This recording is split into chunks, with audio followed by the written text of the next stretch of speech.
తాకట్టులో ఉన్న బంగారం అమ్మాలనుకునే వారి ఇన్ఫర్మేషన్ ఇస్తే దాని వాల్యుయేషన్ బట్టి మీకు కమిషన్ కూడా ఇస్తుంది గోల్డ్ హబ్. హాయ్ హలో నమస్తే, వెల్కమ్ టు మనం టీవీ. నేను దుర్గా.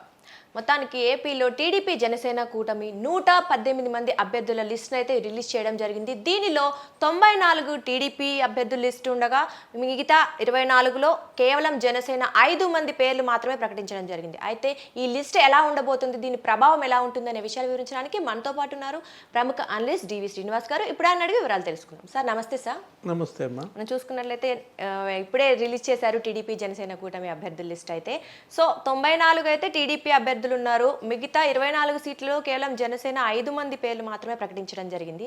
అసలు ఈ లిస్ట్ ఎలా ఉందంటారు, దీని ప్రభావం ఎలా ఉంటుంది ఏపీలో? వైసీపీ ఎలాంటి చర్యలు తీసుకోబోతుంది ఈ లిస్ట్ చూసాక? 98% స్ట్రైక్ రేట్. ఓకే, అంటే అంత బాగుందంటారు లిస్ట్? స్ట్రైక్ రేట్ ఎంత? 98%. అంటే మనం అంటాం కాదు, నువ్వంటాం నేను అంటాం కాదు, పవన్ కళ్యాణ్ చెప్తున్నాడు 98% స్ట్రైక్ రేట్తో వెళ్తున్నాం.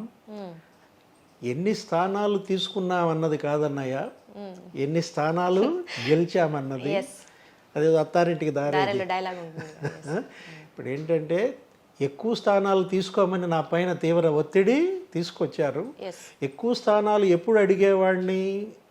లాస్ట్ ఎలక్షన్లో మీరు నాకు ఎక్కువ సీట్లు ఏమైనా గెలిపించుంటే మనం వాళ్ళు అడిగే పరిస్థితిలో బార్గెయిన్ చేసే పరిస్థితిలో ఉండేవాళ్ళం అంటూ చాలా బాధ్యతాయుతంగా, చాలా పరిణతితో కూడినటువంటి పవన్ కళ్యాణ్ మనకి వాళ్ళ స్క్రీన్ మీద కనపడ్డాడు. ఎందుకంటే అతని లక్ష్యం రేపటి ఎన్నిక కాదు, అతను ఆడుతోంది 2020 మ్యాచ్ కాదు, 50-50 మ్యాచ్ కాదు, అతను ఆడుతోంది టెస్ట్ మ్యాచ్. పవన్ కళ్యాణ్ కొంతమంది ఏమనుకుంటున్నారంటే ఏదో ఆషామాషిగా, ఏదో చంద్రబాబుకి లొంగిపోయాడనో, సరెండర్ అయ్యాడనో, చంద్రబాబు చెప్పు చేతుల్లో ఉన్నాడనో తెలియని వాళ్ళు, సరిగ్గా అర్థం చేసుకోలేని వాళ్ళు చేస్తున్న విమర్శలు. పవన్ కళ్యాణ్ చూస్తోంది భవిష్యత్. కరెక్ట్, బాగా మాట్లాడావు. ఇదంతా ఈ రోజు ప్రకటించిన తొలి జాబితా ప్రీ ప్లాన్డ్ అనమాట. ఎందుకంటే అతను సుదీర్ఘ ఇన్నింగ్స్ ఆడటానికి సిద్ధంగా ఉన్నాడని చెప్తున్నాను. భవిష్యత్తులో జనసేన అధికారంలో రావటానికి ఇది తొలిమెట్టు. ఈరోజు వేసిన అతని మొదటి అడుగు ఏది 98% స్ట్రైక్ రేట్ అన్నది. అందుకే ఇప్పుడు 118 సీట్లతో ఇవాళ తొలి జాబితా వస్తే నీకు దానిలో వాళ్ళు 110 గెలిచేటట్టుగా చూసుకుంటున్నారు. 24 మంది జనసేన జాబితా అంటే కనీసం 24 గెలవాలా? 98% స్ట్రైక్ రేట్ అన్నది అక్కడే అన్నమాట. ఈ లక్ష్యంతో వాళ్ళు ముందుకు వెళ్తున్నారు. ఇప్పుడు ఇవాళ ఈ పొత్తు, ఈ సీట్ల ప్రకటన, ఇదేంటి వాళ్ళ మాఘ పంచమ, ఏదో పంచమ, వసంత పంచమి, ఇంకంతా వసంతమే అన్నమాట. ఏది మంచి ముహూర్తం చూసి ప్రకటిస్తున్నామని కూడా అన్నారు ఈ రోజు వాళ్ళు ప్రకటించడానికి కూడా. పవన్ కళ్యాణ్ ఏం చెప్పాడు? బీజేపీ కూడా పొత్తులోకి వచ్చే అవకాశం ఉంది కాబట్టి బీజేపీ వల్ల నేను కొన్ని సీట్లను కోల్పోవటానికి కూడా సిద్ధపడ్డాను. 3 పార్లమెంట్ సీట్లు, ఈ 24 సీట్లు కలిపితే 40 సీట్లలో మనం కంటెస్ట్ చేస్తున్నట్టుగా ఆయన ఒక లెక్క చెప్పాడు. ఇప్పుడు తెలుగుదేశం ప్రకటించిన జాబితా 24లో ఇదే ఎంత 94లో నీకు 23 మంది ఫస్ట్ టైమర్స్, కొత్త వాళ్ళు, 24 మంది పోస్ట్ గ్రాడ్యుయేట్స్ అంట. దగ్గర మరి 54 మంది గ్రాడ్యుయేట్స్. అంటే అసలు ఏ విధంగా వాళ్ళు కసరత్తు చేశారు అనేది నీకు చూసినట్లయితే చంద్రబాబు ఈరోజే చెప్తున్నాడు తన రాజకీయ చరిత్రలో ఎప్పుడూ చేయనంత కసరత్తు ఈ లిస్టు మీద చేశాడంట. 1,10,00,000 మంది అభిప్రాయాలు సేకరించాం, ప్రజల నుంచి, కార్యకర్తల నుంచి, సోర్సెస్ అన్నీ చూసుకుని ఈ లిస్టు విడుదల చేస్తున్నామన్నారు. అంటే ఫస్ట్ లిస్ట్ బ్రహ్మాస్త్ర, బాబు బ్రహ్మాస్త్రం వదిలాడు అనమాట. మొదటి లిస్టుతో పవనాస్త్రమా, బాబు బ్రహ్మాస్త్రం పవనాస్త్రం అన్నమాట. మరి ఈ అస్త్రం మరి అవతల శిబిరం మీద ఎలా కల్లోలం సృష్టిస్తుంది అని అడిగావు. ఆల్రెడీ బిగిన్ అయింది కల్లోలం. ఇది సాక్షి మీడియాలో, తర్వాత మిగతా వైసీపీ నాయకులు జోగి రమేష్, వెల్లంపల్లి శ్రీనివాస్ అందరూ బిగించేశారు. ఏంటి, పవన్ కళ్యాణ్ అమ్ముడు పోయాడు, జనసేన అమ్మేశాడు, ఈ రకంగా ఏదేదో మాట్లాడుతున్నారు. అదేంటంటే వాళ్ళు తాత్కాలిక లబ్ధి కోసం ఏదో విధంగా అక్కడ పురిపెట్టి అక్కడేదో గొడవలు సృష్టించే ప్రయత్నం. వాళ్ళ మధ్య ఎటువంటి అసంతృప్తి లేదు. ఓకే, ఇద్దరి మధ్య మనం అద్భుతమైనటువంటి ఐక్యత, రెండు పార్టీల మధ్య, రెండు అగ్రనేతల మధ్య మనం చూస్తున్నాం. ఈరోజు డయాస్ మీద పవన్ కళ్యాణ్, నాదెండ్ల మనోహర్, నాగేంద్రబాబు, ఇటు నుంచి జనసేన నుంచి అటు చంద్రబాబు, అచ్చెన్నాయుడు, యనమల రామకృష్ణుడు అనేక సమావేశాలు జరిపారు. సమన్వయ కమిటీ భేటీలు జరిగాయి. ఇప్పుడు ఇవాళ ప్రెస్ మీట్లో కూడా మాట్లాడుతూ వాళ్ళు ఏం చెబుతున్నారు, బంగారు భవిష్యత్ కోసం, రాష్ట్ర ప్రయోజనాల కోసం. ఓకే, అంటే 5 ఏళ్ల జగన్మోహన్ రెడ్డి పాలనలో జరిగిన నష్టం ఒక వ్యక్తికి కాదు, ఒక పార్టీకి కాదు, 5 కోట్ల మందికి జరిగిన నష్టం. 5 ఏళ్లలో జగన్ బాధితులు 5 కోట్ల మంది అంట. అంటే అతని బాధితుడు కానీ, వ్యక్తి కానీ, బాధితుడు కానీ, వర్గం కానీ లేని పరిస్థితుల్లో బాధితులంతా కలిసి వదిలిన లిస్ట్ ఇది.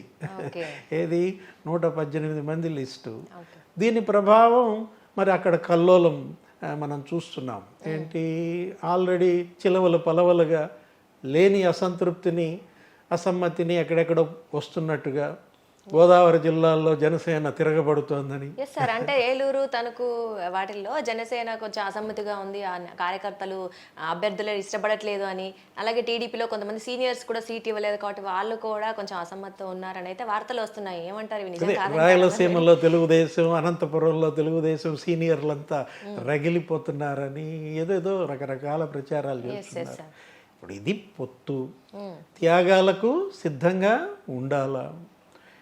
ఆల్రెడీ ఇంతకుముందు కూడా ఏం జరిగింది, ఇప్పుడు 2014లో 2019లో వాళ్ళ యొక్క ఓట్ షేరు, వాళ్ళు చూపినటువంటి ఆ ప్రోగ్రెస్ షీటు, వీటన్నిటిని బట్టే కదా ఇవాళ అభ్యర్థుల ఎంపిక జరిగింది.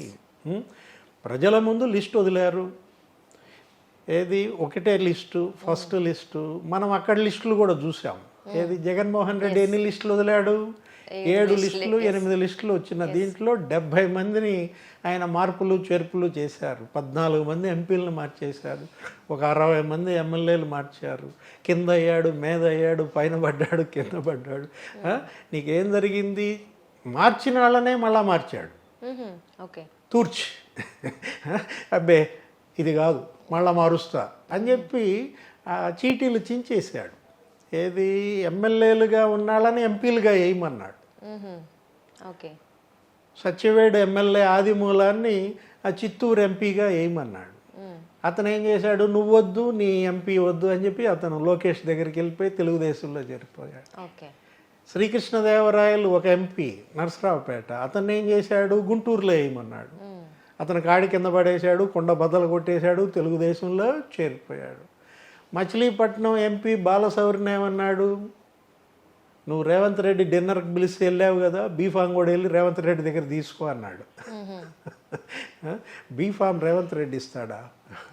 అతను పాపం బాధపడి అతను జనసేనలో వెళ్ళిపోయాడు, పవన్ కళ్యాణ్ కలిశాడు, ఇప్పుడు అక్కడ జనసేన అభ్యర్థి. ఇట్లా జగన్మోహన్ రెడ్డి ఏం చేశాడు, ఉల్టా పల్టా చేసేసుకున్నాడు. ఓకే, ఒక అనుభవజ్ఞుడి లిస్టుకి, ఒక అసమర్థుడి లిస్టుకి తేడా కనపడుతుంది. ఇప్పుడు చంద్రబాబు ఇవాళ లిస్ట్ వదిలాడు కదా, ఎట్లా జరిగింది, ఏమన్నాడు, ఏమన్నా అతనిలో ఏమన్నా కింద మీద బట్ట ఉందా? స్ట్రైట్గా సూటిగా లిస్ట్ ఇచ్చేశాడు. అది కసరత్తు చేసే విధానం, అది ఎంపిక చేసే విధానం, అది అనుభవం. అది అదే జగన్మోహన్ రెడ్డి లిస్టులు ఎలా ఉన్నాయి, జుట్టు బిక్కునే పరిస్థితే కదా. ఎమ్మెల్యేలని అటు మార్చాడు, ఈ జిల్లా మార్చాడు, ఆ జిల్లా మార్చాడు, రకరకాలుగా చేసేసుకుని మీరు ఎంపీలుగా వేయమంటే వాళ్ళేమో పారిపోయి, అసలు జగన్మోహన్ రెడ్డి ఫోను వస్తేనే వాళ్ళు లిఫ్ట్ చేయటంలా.